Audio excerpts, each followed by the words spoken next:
propose de prendre en discussion commune l'amendement 1590 de Monsieur Orphelin. Merci beaucoup, Madame la Présidente. Cet amendement vise à ouvrir l'accès à la PMA aux hommes transgenres. Depuis la loi de 2016, il n'est plus nécessaire de démontrer qu'une opération chirurgicale a été réalisée pour pouvoir changer de sexe. Ainsi se présente le cas de personnes nées avec un appareil reproducteur féminin qui n'ont pas été opérées, mais qui ont fait reconnaître à l'état civil une autre identité de genre. La rédaction actuelle du projet de loi les exclut donc de cette ouverture de l'accès à la PMA. Cet amendement vise à y remédier. Merci. Et l'amendement 1948 de Madame Van Sonnenbrock-Mialon. Oui, alors c'est un amendement qui s'approche beaucoup de celui de Monsieur Orphelin, évidemment. Donc voilà, et dans la mesure où l'argument qui était avancé tout à l'heure par Madame Buzyn, disant que de toute façon une femme qui veut avoir un enfant solo le fera quand même, peut également s'appliquer donc aux hommes trans solo.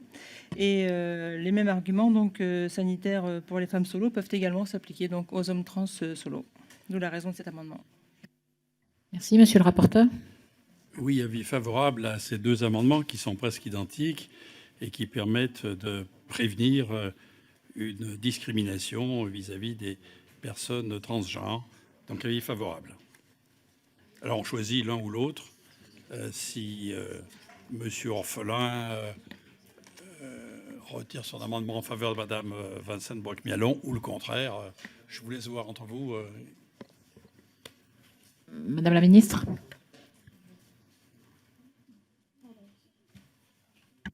Le gouvernement n'est pas favorable à cet amendement car dans la vie civile, seule l'identité indiquée à l'état civil d'une personne est prise en compte. Donc, il apparaît que si une femme transgenre décide de changer de sexe et devient un homme à l'état civil, elle n'aura pas accès à la PMA. Ça aboutirait à ce qu'un homme à l'état civil devienne maire, ce qui est compliqué. Nous souhaitons aujourd'hui qu'on en reste à l'état civil. D'ailleurs, une femme transgenre devenant homme, mais qui ne l'inscrit pas à l'état civil, pourra, elle, lui, accéder à la PMA de fait. Donc nous restons aujourd'hui sur la notion d'homme ou de femme telle que cela figure sur l'état civil. Merci. Madame Ménard. Oui, merci Madame la Présidente.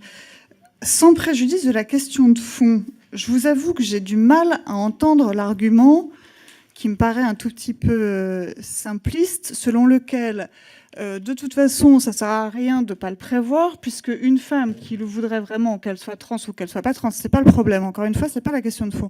Mais une femme qui le voudrait vraiment, de toute façon, arrivera à ses fins. Il me semble qu'il y a une différence entre justement une femme qui fera tout parce qu'elle est décidée à le faire et qui arrivera à ses fins pour obtenir une PMA et pour finalement concevoir un enfant, et le fait que le législateur et que nous-mêmes ici, nous organisions cette possibilité. C'est exactement comme tout à l'heure quand on parlait « Ah oui, mais il y a des accidents de la vie, il y a des enfants qui naissent sans père ». Il me semble différent d'imaginer qu'effectivement, à cause d'accidents de la vie, des enfants puissent naître et grandir sans avoir un père, et le fait que le législateur, que nous, ici, nous organisions ce manque, cette mise à l'écart du père. Il me semble que c'est une différence fondamentale et que c'est vrai que c'est un choix de société. Et moi, je ne souscris pas à cette organisation de ces manquements en cas de mise à l'écart du père enfin, on prend la responsabilité quand même de faire naître des enfants dans des situations particulièrement compliquées. Et je ne crois pas que ce soit à nous de l'organiser et d'en prendre la responsabilité. Les accidents de la vie, c'est une chose. L'organisation de ces accidents, qui ne sont du coup plus des accidents, c'en est une autre, me semble-t-il. Merci. Monsieur de Courson. Oui. Madame la ministre, hier soir, enfin la nuit dernière pour être plus précis, vous nous avez expliqué qu'il y avait des femmes qui devenaient hommes, mais gardaient leur appareil reproductif. Donc, la question, elle n'est pas théorique. Car si cette femme va bénéficier de la PMA dans un autre pays, elle va bien déclarer un enfant qui est né à l'état civil français d'un homme.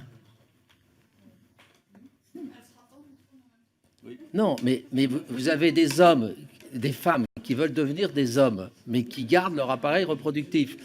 Madame la ministre nous l'a signalé la nuit dernière. C'est vrai que ça existe.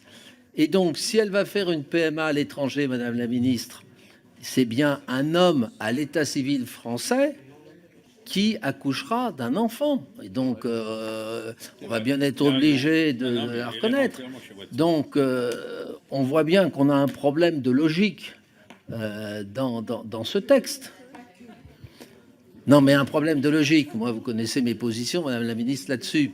Mais je pense que c'est une belle illustration d'un certain nombre d'incohérences. On peut dire en droit français, non, non, non, non, non. Ces ex-femmes devenues hommes transgenres n'ont pas accès à la PMA, mais ils iront à l'étranger. Et à ce moment-là, votre argument, il tombe. Monsieur Bernalicis. Merci. Nous soutenons l'amendement du collègue Orphelin, le groupe de la France Insoumise, parce que d'ailleurs nous avions nous-mêmes déposé un amendement qui disait en substance quasiment la même chose, enfin, qui avait le même effet et qui a été retoqué pour irrecevabilité au titre de l'article 40. Je ne vois pas bien pourquoi, mais clairement il faut qu'on puisse avancer là-dessus, parce qu'on va avoir des situations de fait qui seront pas gérables. Donc moi je pense que tel que ça a été rédigé par le collègue Orphelin, le changement de sexe à l'état civil ne fait pas obstacle à l'accès à l'assistance médicale à la procréation. C'est quelque chose d'assez clair qui nous permet de résoudre la situation. Je comprends que notre collègue Ménard se dise bah oui, mais le législateur va pouvoir organiser que, etc. Ben oui, c'est là sans doute le point de désaccord que nous avons, et oui, nous sommes un certain nombre à souhaiter que le législateur puisse permettre que le changement de sexe à l'état civil ne fasse pas obstacle à l'accès à l'assistance médicale à la procréation. Monsieur Bazin. Je vais poursuivre le fil et peut-être je vais nous embourber encore plus. Et on voit bien la situation qui est quand même confuse par la création de ces droits. Madame la ministre, vous avez indiqué que la femme transgenre qui n'irait pas à l'état civil pourrait accéder à la PMA dans les dispositions que vous prévoyez. C'est ce que la ministre a dit. Moi, je reprends les termes de la ministre. Que se passera-t-il alors à l'état civil pour l'enfant ?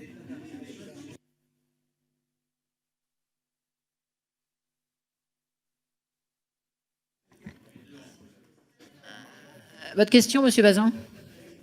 C'est bon ? Madame Geneva. Oui, merci, merci Madame la Présidente. Dans les cas de figure assez invraisemblables que nous venons d'évoquer, un père qui deviendrait une mère, il me semble que se repose la question de l'évaluation psychologique. Madame Thiel. Merci Madame la Présidente. J'entends qu'on souhaiterait accorder aux personnes transgenres l'AMP.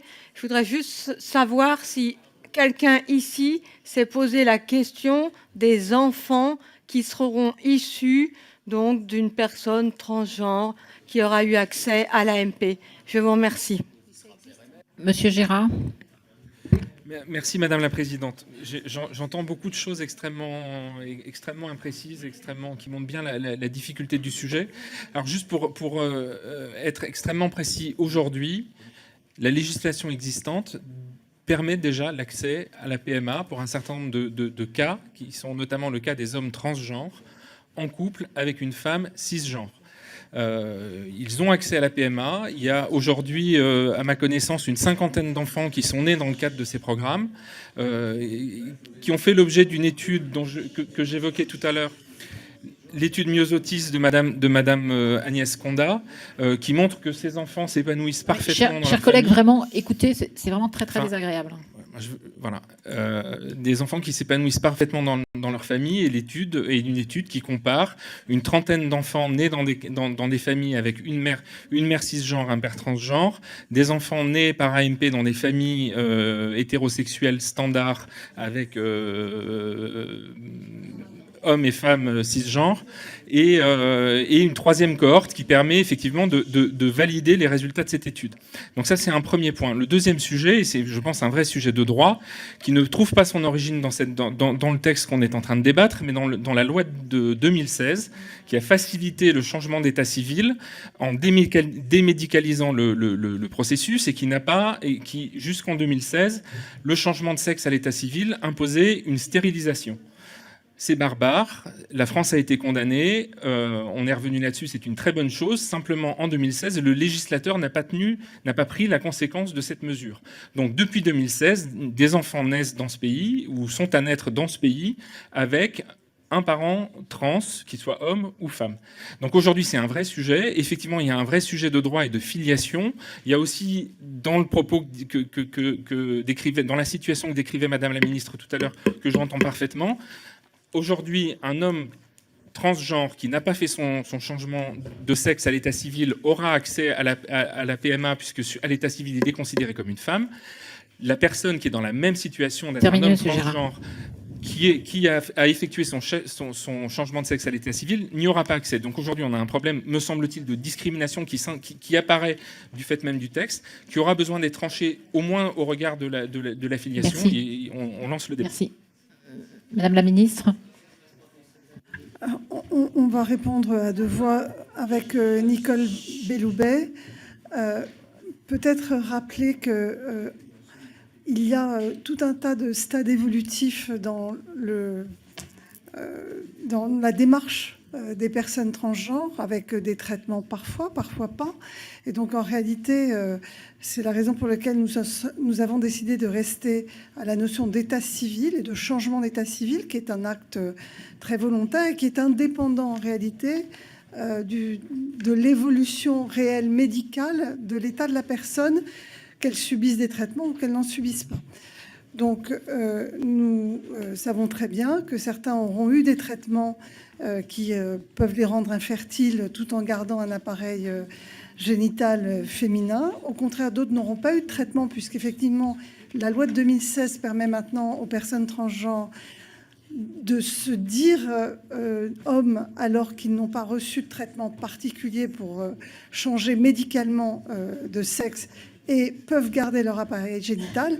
Et donc, nous ne souhaitons pas ouvrir à des hommes transgenres à l'état civil la possibilité d'accéder à la PMA. Cette situation que M. de Courson évoque de quelqu'un qui le ferait à l'étranger, vous avez raison, c'est possible, ou même par voie naturelle, pose des problèmes de filiation du fait que c'est un homme qui donne naissance. Et je vais laisser la parole à Nicole Belloubet. Mais...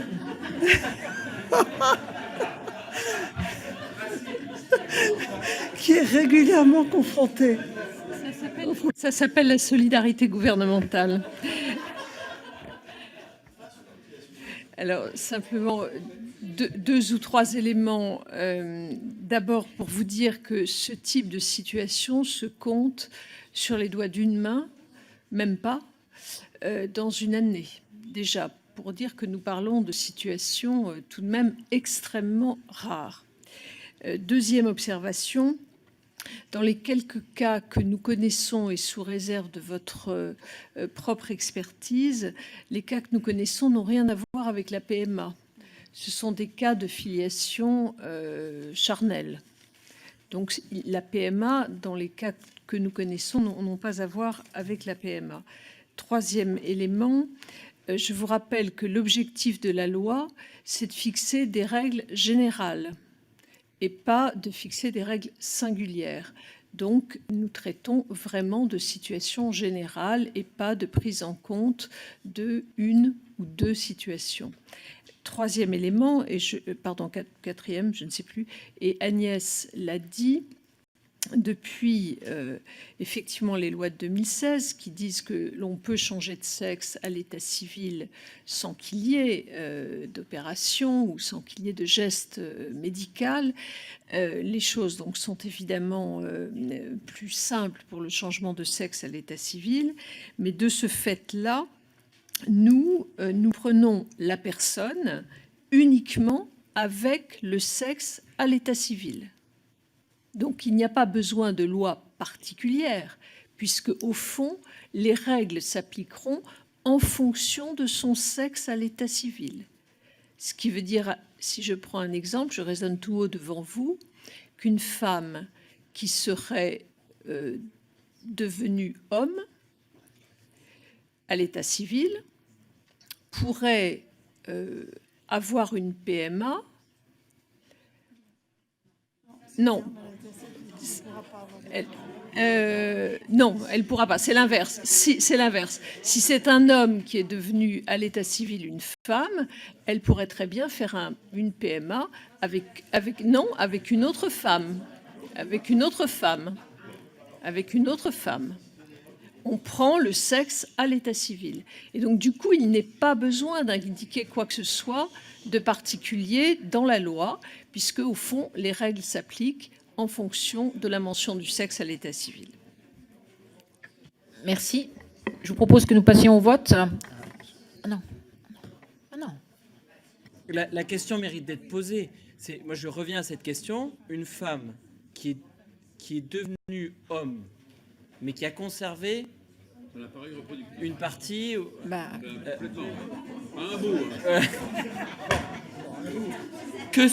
elle aura le droit, dans les dispositions actuelles du texte, non, c'est très sérieux, même si ça concerne quelqu'un, elle aura le droit, théoriquement, à la PMA. L'enfant...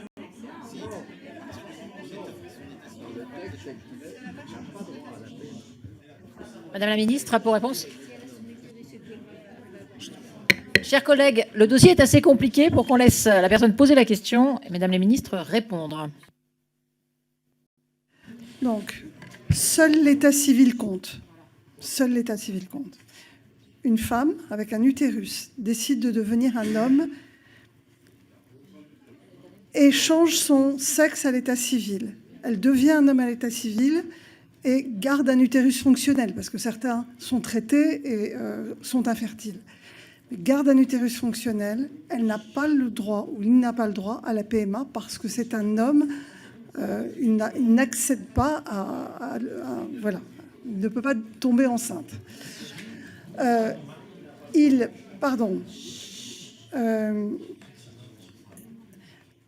l'inverse, un homme qui décide de devenir une femme ne peut pas lui-même être enceinte, évidemment, mais si, à l'état civil, il est devenu une femme, il peut accéder à la PMA avec une autre femme dans le cadre d'un couple homosexuel, avec un don de gamètes à son épouse, enfin, ou à sa conjointe. Voilà. Et donc, en réalité, on reste stricto sensu dans les mêmes règles que ce que nous mettons dans la loi, c'est-à-dire des règles liées à l'état civil des personnes. Alors après, il faut prendre un papier, un crayon et faire toutes les hypothèses, mais je vous ai résumé les deux grands cas de figure. Oui, je vous en prie. Je peux ajouter juste d'un mot que le juge est précisément là pour traiter ce cas de situation singulière. On n'a pas forcément besoin de prévoir les choses dans la loi.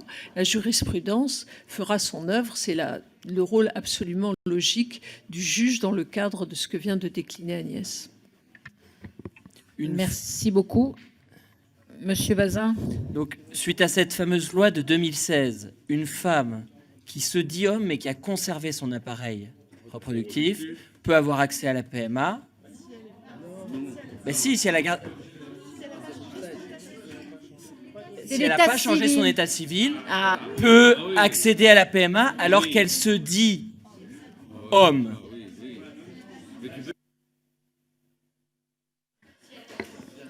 Voilà, je pense que maintenant que tout le monde est éclairé sur la question, nous allons pouvoir passer au vote. L'amendement 1590 a reçu un avis favorable du rapporteur. Qui est pour? Et défavorable du gouvernement. Alors, avis favorable du rapporteur et défavorable du gouvernement. Qui est pour?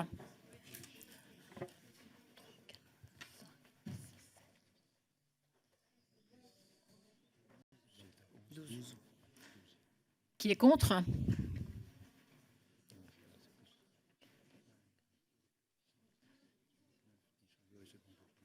Il est rejeté.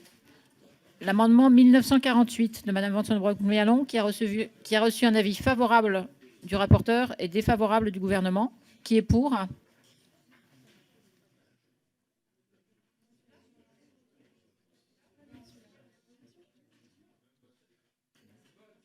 Qui est contre? Il est rejeté.